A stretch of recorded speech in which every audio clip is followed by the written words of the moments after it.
Hello, everyone. This is Al Fadi, and we're back again into the new series that we're doing on the Quran and the corrections that were done to its early manuscripts. And with me here in studio again is Dr. Jay Smith. Jay, welcome back, and please help our audience understand now the significance of what we're trying to do here in terms of assessing this new book. Excellent. Now, a number of series ago, we did talk about the difficulty that Muslims have whenever we talk about variance. And invariably, they think variance is nothing more than qira'at or ahruf. Define those terms. I mean, when you're talking about qira'at, I'll have you take a shot at the ahruf things. But qira'at basically is different dialects. That's the easiest way to explain it. And believe it or not, it wasn't canonized. At least the idea wasn't brought up until almost like 50 to 100 years later, and at the same time, it didn't become canonized as the seven readings until almost 300 years after the supposed revelation of the Quran. Ibn Mujahid is the one that supposedly do that. But yet, whenever Muslims hear us saying that the Quran was changed, when we talk about Uthman in Sahih Bukhari, Volume 6, Hadith number 510, it refers to the fact that at the time of Uthman, 652, that he was told that there were different readings. And so he quickly got Hafsa's copy that was sitting under Hafsa's bed, one of the wives of Muhammad, that had been done in 632 by Zayd ibn Thabit, had that copy made into other copies. That's right. And there were four people that were given the responsibility. That was Zayd ibn Thabit, Zubair, Alas, and Hisham. There are four of them. And he turns to them and says, be careful, if you have any disagreement amongst you, That's right. use the Qurayshi dialect. Which indicate immediately we're talking about dialects. Okay, and dialect in a written text means what? A dialect in written text means that you have to pronounce the word in a certain way. Okay, but written text. Yes. Written text. You're looking at something and you're reading it, in your own dialect. Whether you have diacritical markings or not, you look at the word and you decide how you're going to pronounce it. In order to follow a certain dialect, you have to have something in the written text to make a different dialect. You have to have vowelizations. Dialectic differences is the difference in how you pronounce it with the oo, the ah, and the e. And we see this, of course, in the Rasm itself. There are different examples sometimes of how to write certain words. That also is an indication of how people used to read it. Let me use probably the most common one. I mean, you hear that famous song, you say potato, I say potato, you say tomato, I say tomato. That's looking at one word, P-A-T-O-T-O, P-O-T-A-T-O. See, now this is going to go viral, right here. Suddenly, people are saying, wait a minute, he's completely miswriting it. No, it's actually the same word is written down. It's P-O-T-A-T-O. Yeah. I'm not changing it because of my. It's not changed because what is written there. The written text is always P-O-T-A-T-O. Right. The confusion is on how you pronounce those vowels. Correct. So the British say potato. In America, we say potato. It's still the same word written. Am I correct? That's right. But it even gets more complicated with the Quran, because I wish it was as simple as just the same word said differently, because sometimes the same word means something totally different. Let's look up and let's look on the screen right now, and let's look at this Rasm. There on the right, you can see the Samarkand manuscript. That's right. Now, when you read that, can you read that? Looking at it? Well, if you do not really know how to read manuscripts, it will be extremely difficult for a Muslim to even know that this is, first of all, it's Arabic. Second, that's a Quran. And third, what every word mean, because there are no dottings or diacritical markings here. And there's also no vowelization. There's no right. fatha, which is the ah sound. There's no dhamma, which is the oo sound. And there's no kasra, which is the e sound. None of these exist on this manuscript. That's right. I mean, because I look at manuscript all the time, I can tell you there's the word Allah in there, and Nas in there, Ala in there. I mean, but you still, even me, I have to look at it carefully and make sure that I'm looking at the letters correctly. Let's look at the next one now. Let's look at this manuscript here. This is the Sana manuscript. And that's one that I'm passionate about because I'm doing my research, my PhD research on that. And I'll just give a quick overview of what this Sana manuscript is. I mean, by the way, there's thousands of parchments. By the way, the one I'm focused on specifically has to do with what is called the palimpsest, meaning that it was a piece of leather that was written on it and then it was wiped off and another layer written on top of it. Now, the scholars want to argue that the difference in time between the two layers, the lower layer and upper layer, has been 50 years. I would argue that that's not the case. It was almost instantaneously, within Because a why very would you small- wash off something and write over top? That's right. That's right. Why would you do it? Well, the reason is because you either made a mistake or you've changed it or you've seen something Or different. receive instructions, that you have to make some changes to match a standardized reading. Absolutely. Now, take a look at this. Are there any dots in that script that you can see there? Not at all. And this one is even more complex, by the way. This is kind of like an example of the Hijazi, the Mail, style of writing. Okay, can you see the letters are slightly slanted to the right? Correct. And ma'il means slanted. That's right. That's in Arabic, Mail, meaning something slanted. So here's a sana. This would be actually an older script, would it not, what you're looking at? That is correct. That is correct. I mean, actually, a rule of thumb, a Hijazi is older than a Kufi, That's why when somebody tells me the Samarkand is an older manuscript or one of the oldest, I would laugh. I'd say, no, that's a Kufi, meaning it's at least 8th century. Okay, and the date that has been given to this by the scholars who have looked at it is 705. That's the upper layer. That's right. The palimpsest, there's actually a lower layer, not on this particular page, Correct. but we have done that in our other episodes. We have looked by using ultraviolet light. You can That's actually right. separate the two layers, and the That lower is layer correct. would be And I'm higher. doing a study already on the upper layer right And now. this is part of your doctoral thesis right That's now. right. So we're getting into your area. You could go on for hours on this. But let's now look at one more slide. Take a look at this one here. This is from the Topkapi, probably the most famous manuscript. Let's just go back and forth. Look at what we just looked at there. Look at the script there, and now look at the script here. Can you tell there's two different scripts here? Yes, the style of writing, that's number one. Number two, I can see some illumination or some separation, as you see in the bottom, decoration, if you wish. And then we see dottings. Dottings, but the dottings are a different color, Correct. which means they are added at a later date. That's correct. But look at the script. This is known as the Kufic script. Let's go back to the one before. There is this Ma'il script. This is a more archaic script. This is early 8th century. This is more early to mid 8th century. That is So correct. there's That about is 30. correct. Some would say even as many as 40. There are some scholars say that parts of the Topkapi, some of the surahs actually come after 749, possibly even as up to 770. So we're talking about even up to the late 8th century. But this is the one that Muslims like the most because it's the most complete. But even the Topkapi, which is later than the Sana, it doesn't have these diacritical marks, except for a few that are starting to be introduced. Correct. Obviously at a later stage. And you can see there's also a decoration at the bottom. That's That right. decoration also helps to date it because that is showing that it comes from a certain place.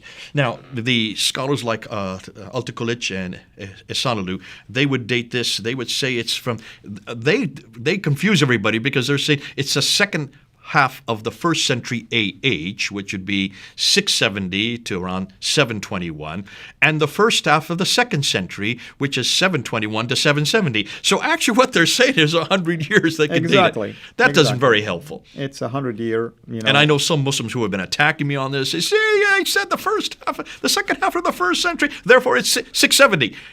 Whew, you have to read the whole phrase. They're actually putting 100 years into there. Muslims Right. would love to say that this is a 7th century manuscript. This is not a 7th century manuscript. This is an 8th century manuscript. Nonetheless, can you still see, even by the early to the mid-8th century, there still really is no canonization of any diacritical marks and of any vowelizations. In fact, that's I don't. right. Do you see any dhamma, kasra, or fatha there? Not at all. No. So they Yeah. still they haven't It's introduced. the dotting system that began to help with that. Okay, we'll get to as to why this. Let me show you another one now. This is a Shiite Quran, and here you can see the early Shiite Quran. And, this is known as Ali's Mus'haf Quran. Ali, that's right, Mus'haf yeah. Ali, who is the fourth caliph, That's right. and no diacritical marks, and certainly no vowelization. Why is this important? Let's look at the next slide. Take a look at those letters. What are these letters?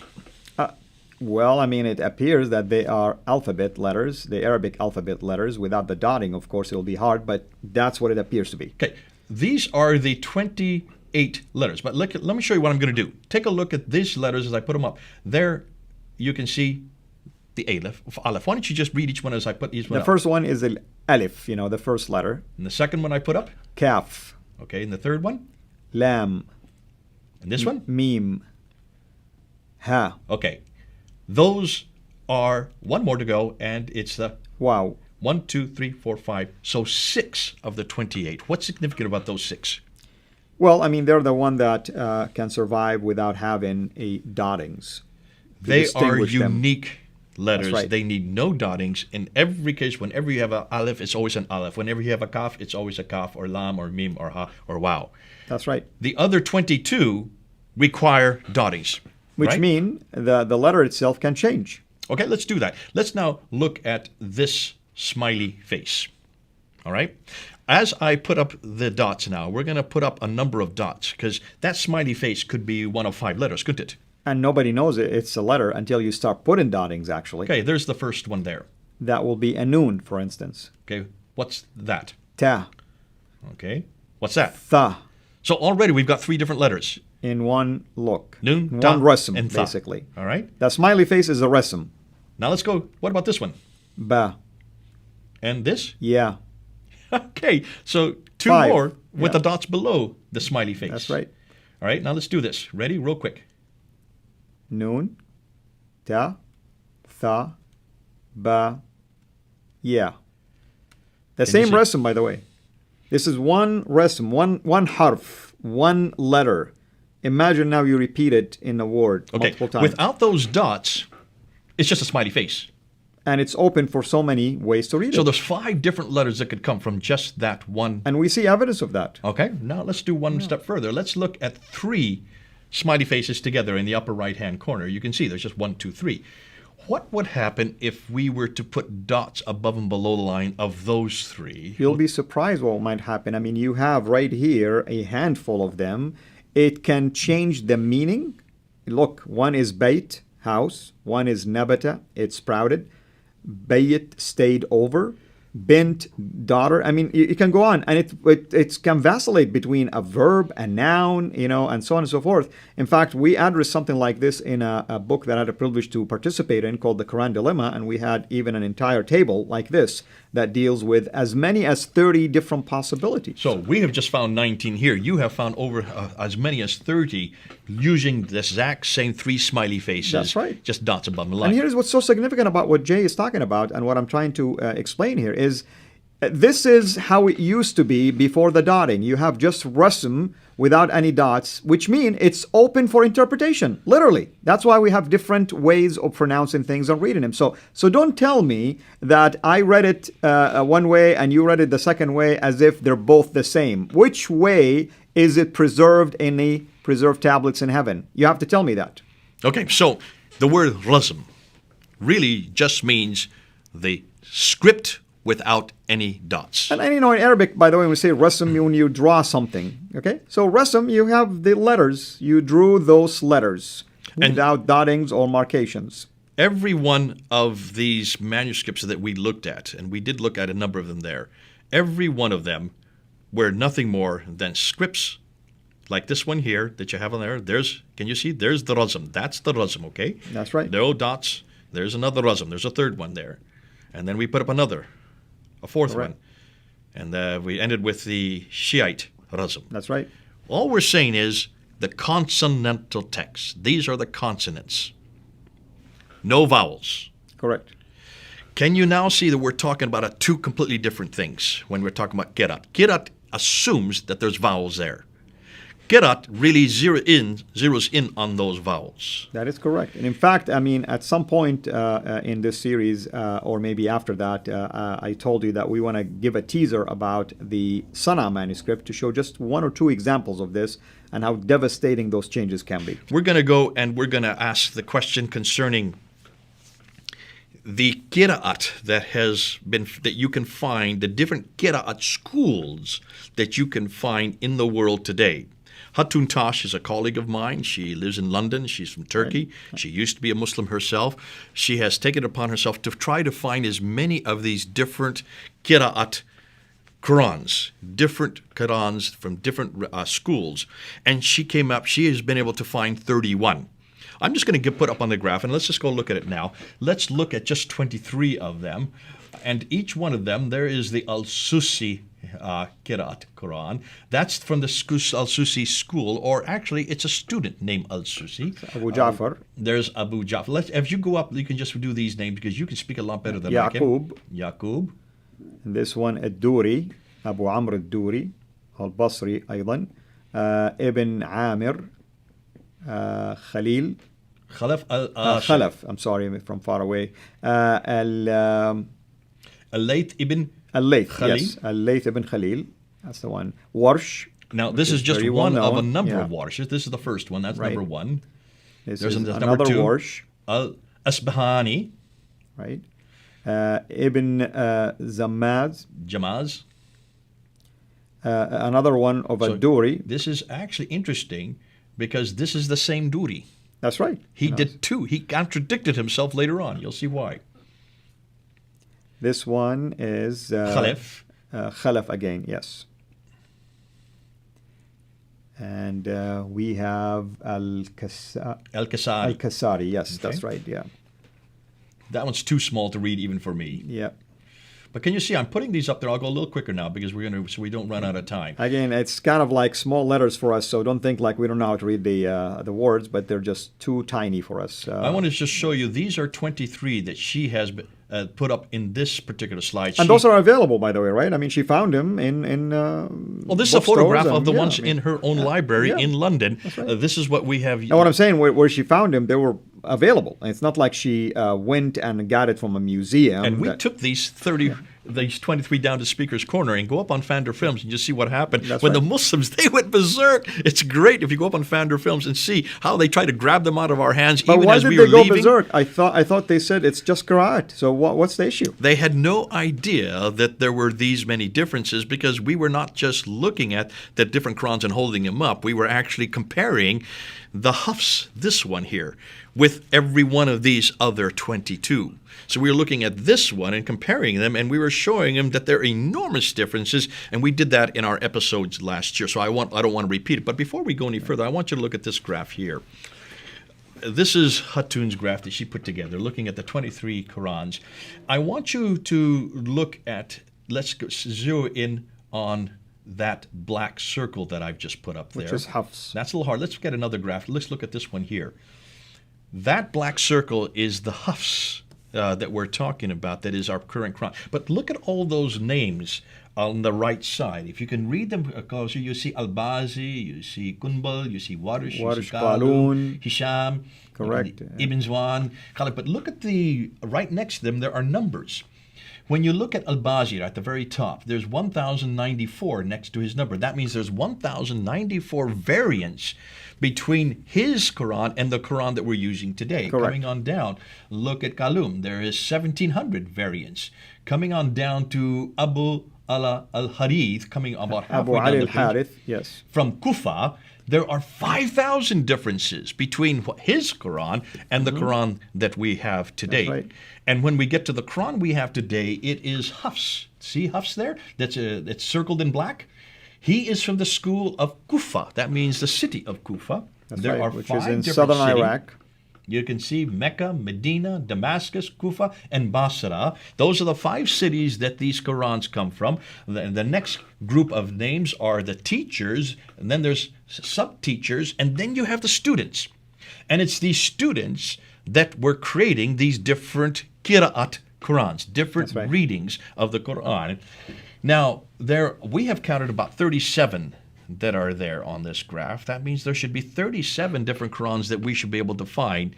Right now, we found 31 of them. Give us more time. We're still looking in Morocco and Jordan. We're looking around the different marketplaces. That's where you find them. They've all have been published. We'll probably find all 37 of them. But hold on a minute. Look at the dates. Look at the dates of these That's names. right. Look That's carefully. right. What are the dates are? 786, 864 AD, 810. So 720. Ibn Amr is the oldest out of all of them, and he himself still about almost 100 years later. Look when he died. The guy that we're using, the one that we are using today, Hafs, that's circled in black, look when he died, 796. That is the late 8th century. That's right. Muhammad died in 632. supposedly Uthman finalized the Quran in 652. We're now back to 796 before we finally get the Quran that they use today. But we don't even know if this is from Hafs because we don't have Hafs' original Quran. That's right. This is only something they decided in 1924 And here's the was thing. Hafs. In 1924, for instance, like if you open any Bible translation, ESV, New American Standard, and so on and so forth, they'll mention to you that the translation committee chose to rely on certain family of manuscripts. But that wasn't the case in the 1924 Quran. It was relied on oral transmission of Hafs. Oral transmission, not a written manuscript. Now, why is that important? That's Again, important because you're telling me that the Quran you have in your hand today somehow survived the last 13 centuries orally being transmitted without anything to substantiate that in a written form. now, you hear this all the time. People always say, I don't care about the manuscript. Shabiradi even said this when he was confronted on this. Well, wait a minute. Well, I hope he will care after this show. Well, he said, I don't really care about it because we know that they were memorized. What did they memorize? Which Qur'an did they memorize? Did they memorize Khalid's or That's Warsh or Duri's? In fact, which of the two Duri's? Because he even contradicts himself. Even Hafs, we have multiple different versions of Hafs, we have by the about way. 6 or 7 different That's right. Hafs. Yeah. Same thing of Warsh. And his character, by the way, has been attacked anyway. Yes, because he's very weak. Now, before we end, it's important that we understand what we're talking about here. We're talking about the Qira'at traditions created in the late 8th century, early 9th century, That's right. 100 to 140 years after Muhammad and death, and certainly after Uthman. And that's right. This is not even the same century. So how can you have any supposition that Uthman had different readings? These readings don't even come into existence. That's right. Until the 8th century, So you 9th have century. Ibn Mujahid, 300 years later, decided that there is 7 basically readings that are canonized. So out of what? Out of many qira'at. So who gave him the right to decide which 7 were they? And it's even based on a if weak that- tradition, by the way, the hadith. Even if that were true, what then was he burning? Because he did burn all the manuscripts. Uthman, you know what I mean? Uthman burned That's right. all these manuscripts that disagreed. They couldn't have disagreed with diacritical or Qira'at. There were no Disagreed Qira'at with in his own existence. choice. Evidently, he was burning the consonantal Rasm. Yeah, because he wanted to standardize it. So who gave him permission, by the way, to do this? He was a caliph. You don't need permission once you're a caliph. That's right. So is this not a human intervention? Exactly. Everything about the Quran is a human intervention. The qira'at decided by a human 300 years later.